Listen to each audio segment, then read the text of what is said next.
Hey, what's going on, guys? Welcome back to Set Piece Names. My name is Orlando, and today we're gonna be going over some of the games that I watched, and it's for this match day number 2 in all leagues. All right, to start off with this, I wasn't able to watch every single game of the Premier League, La Liga, Serie A, or Bundesliga, sadly. But it was even less than last week. But I did watch some of the better games, so I'm gonna give my opinion on the games that I watched and a bit of the opinion about the games that I didn't, because I did see a couple highlights. So let's go ahead and start with the game that I did watch: Aston Villa versus Arsenal. Aston Villa looked very strong. Well, the entire team looked very sharp, apart from Ollie Watkins, who missed two sitters, one which was an unmissable goal. Like, he had the goal wide open in the first half. That was to put Aston Villa 1-0 up. And then he missed another one, which was to put the 1-1 for Aston Villa, where it was a much harder one than the first one. But other than that, it was a pretty wide header for a player of his caliber. The easiest one's wide. And the header, he gives it right into David Reyes, who does an incredible save, but his header was pretty poor. Very disappointed with Ollie Watkins after having an incredible season, a really good Euros after scoring one goal. Yeah, one goal, but scoring a really good goal last minute against, who was it? I think it was Netherlands. And he just comes back to the Premier League like this. Very disappointed. But I say give him time. With a player of his caliber, he will give you back what you put into him. Hopefully he picks up form and becomes one of the deadliest strikers in the Premier League once again. Other than that, Arsenal ended up winning with a Trossard goal and a Party goal in the second half. Very good goals, both of them. Very good goal from Trossard, incredible goal. It just comes from behind and just ends up putting it into the back of the net. And Thomas Party, an outside the box shot that Diego Martinez nearly gets out, but his hands were weak or something and just isn't able to get it out. 2-0 Arsenal ends up winning. This does not mean that Aston Villa played like I said, they looked very good. That midfield looked incredible. McGinn, Onana, and Rogers looked incredible. All three of them. McGinn bringing in the passion, bringing in the hard work. Onana bringing in as well the hard work and the really good defensive capabilities and really good distribution by him. I mean, he was doing roulettes. He was doing he was carrying the ball. He was just incredible that game. And Rogers, if you saw the game, you know how good Rogers was. He played incredible. He was doggy party, and Declan Rice, in my opinion, the best, most physical midfield in the world. And he just dogged them. He just dog parked them, both of them, the whole entire game. The whole entire game. And Rogers, my gosh, Aston Villa have a heck of a midfield there. Unfortunately, they weren't able to win. Very unfortunate. Leon Bailey also had a pretty good game. For a moment, we thought he was going to get injured, but no, he was actually pretty good. And Mudson, once again, doesn't start. He doesn't start, even though when he came in, he did a very good sprint into the bottom of the line and then ended up putting a good cross in, which I think was the post that ends up hitting, that Ollie Watkins then is able to get the header on. I'm not sure. But Mudson has to be starting because he's a really good fullback, as he showed last season. So Arsenal won 2-0 to Aston Villa. Arsenal looked very strong.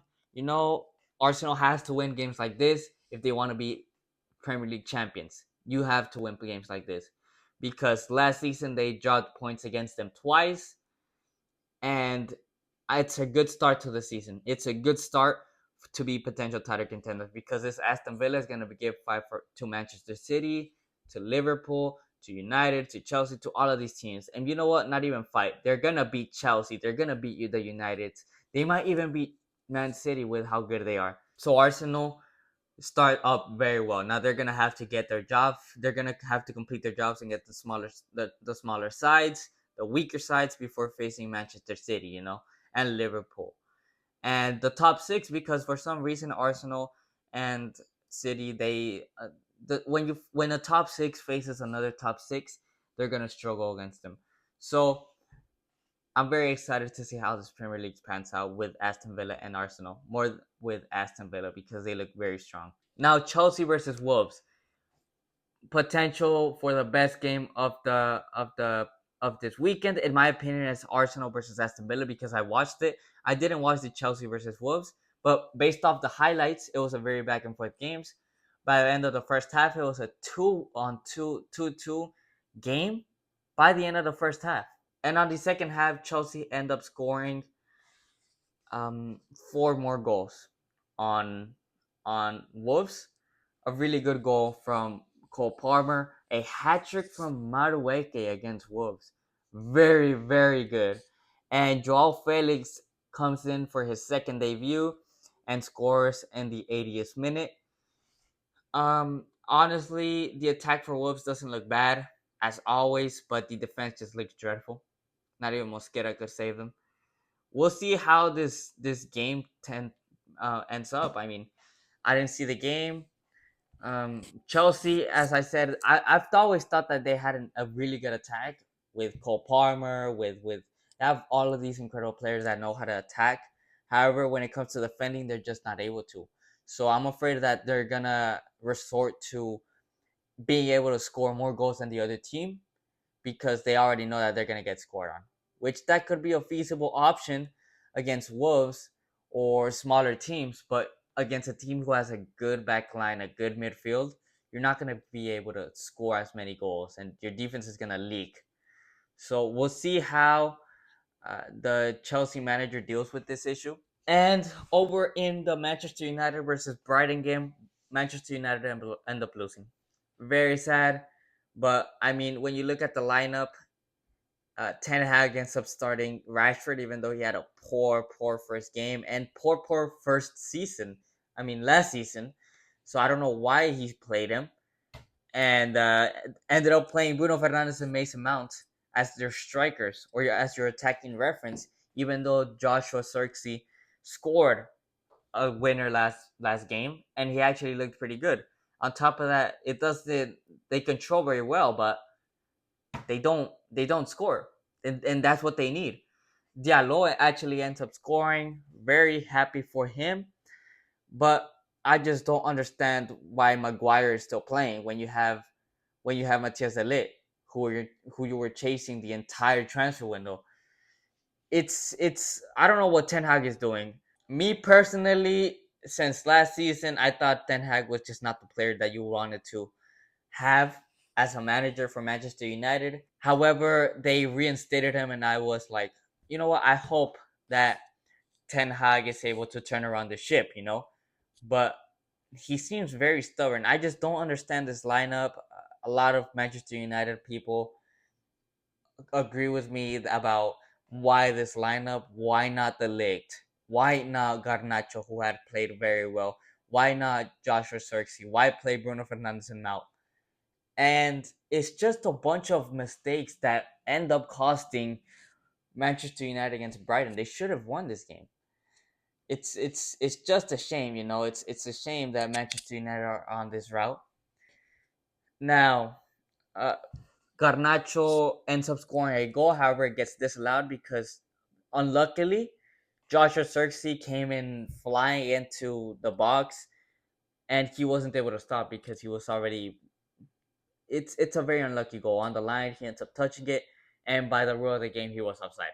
Very unlucky from Joshua Xerxes and from Garnacho and from United as a whole, but it doesn't discount that they played up that it was Joshua Xerxes and Garnacho, players who could have started this game and didn't have to wait until the when did they come in? I think it was late into the second half when they put him in. On top of that, McTominay for Bruno Fernandes, I don't get that. I don't know what he's doing. It just doesn't help his case to be doing these stupid subs, these stupid lineups when you know what you need to try. You know who played well? I mean, Maguire pretty much gave off the first goal. He just looked the ball get past him, and on the second half, the last goal in the last minute, back post and Cecil and I believe it was Danny Welbeck or Joao Pedro. Both of them are completely open and they are able to score a goal. It's a shame. It's a shame of a club. It's a shame of a. It's a shame. It's similar to what is happening to Barcelona, but even worse because at least Barcelona is winning their games. Other than that, I was not able to watch any of the other games. West Ham goes once again and beats Crystal Palace, doing their job. And considering the squad they have, they look pretty sharp to maybe fight for top six, maybe top four even. Who knows? Tottenham end up beating Everton 4-0. Bournemouth, Newcastle 1-1. And Liverpool once again beating Brentford 2-0.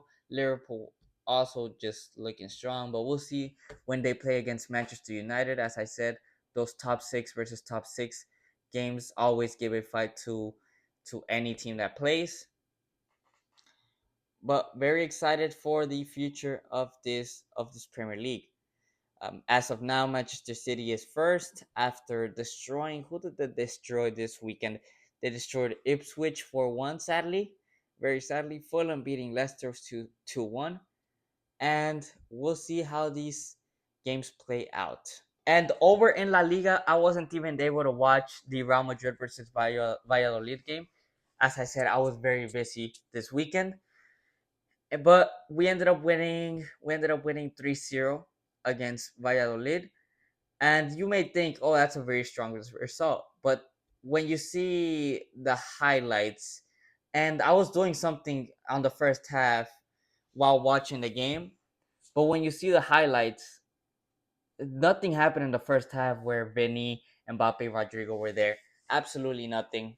I mean, Real Madrid had no goals, not really any dangerous opportunities, and I think it just comes down to them not being accustomed to playing together, because I think what Ancelotti wants to do is play like he played last year with Vinicius and Rodrigo, where they played two and Rodrigo would go to the left, Vinny to the right, or Vinny to the right and Rodrigo on the left. Like the whole attack was theirs. The whole attack was theirs, and I think they just gotta get used to having a third man playing that role. Eventually they're gonna reach that place where they're gonna be able to move very swiftly across the attack line. But as of right now, not yet, not yet. But I think just give it a bit of time, and we're gonna be there. We're gonna be there. Valverde end up scoring a really good goal from outside the box, a little free kick. Very strong shot that he has an incredible shot. Brahim Diaz does an incredible, a little chip, a disgusting chip on the keeper.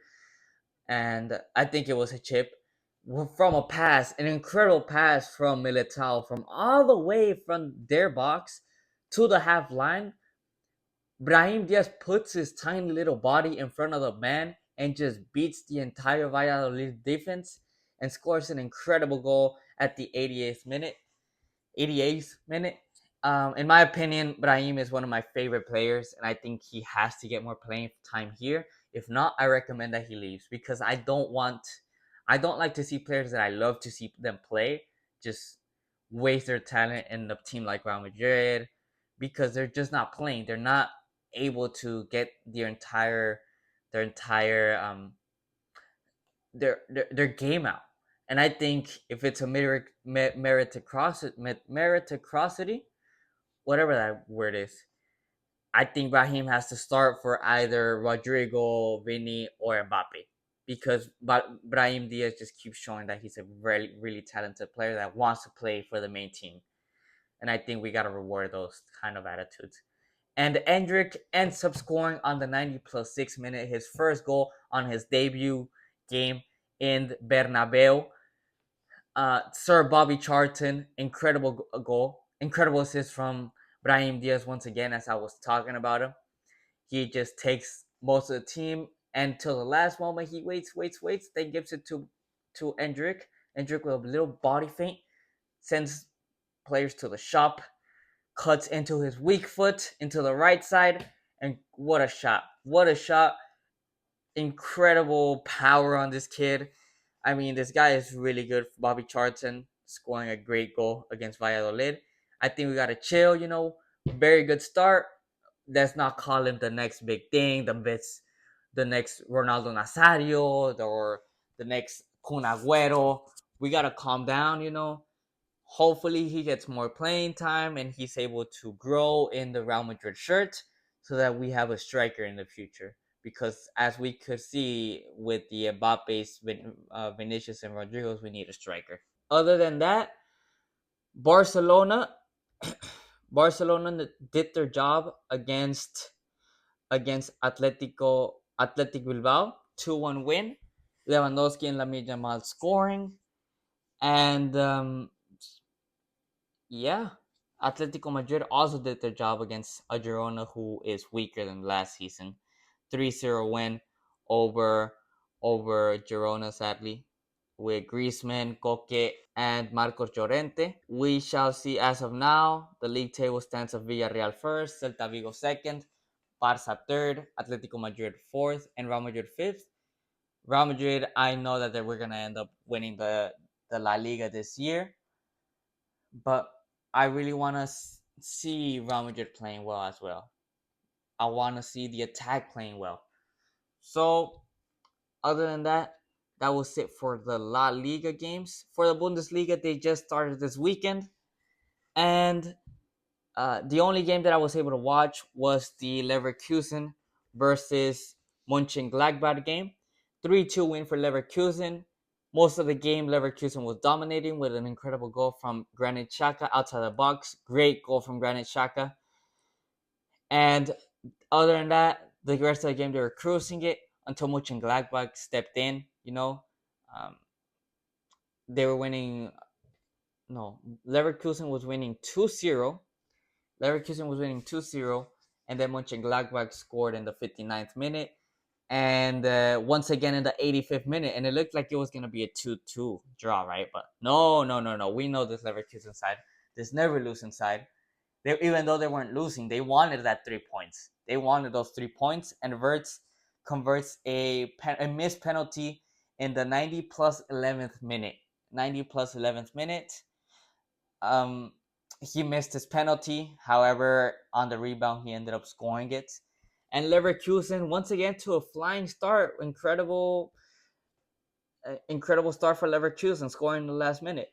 Bayern beating Wolfsburg 3-2, and Dortmund beating Frankfurt 2-0. Um, really excited to see how this plays out, how the Bundesliga plays out. I'm gonna try to see more games on them, but as I said, I wasn't able this weekend. Over on the Serie A, it looks like Parma upset Milan, beating them 2-1. Inter beat Lecce 2-0. Nothing too difficult. Inter just doing their job. Inter just doing their job, right? Atalanta got beat by Torino 2-1.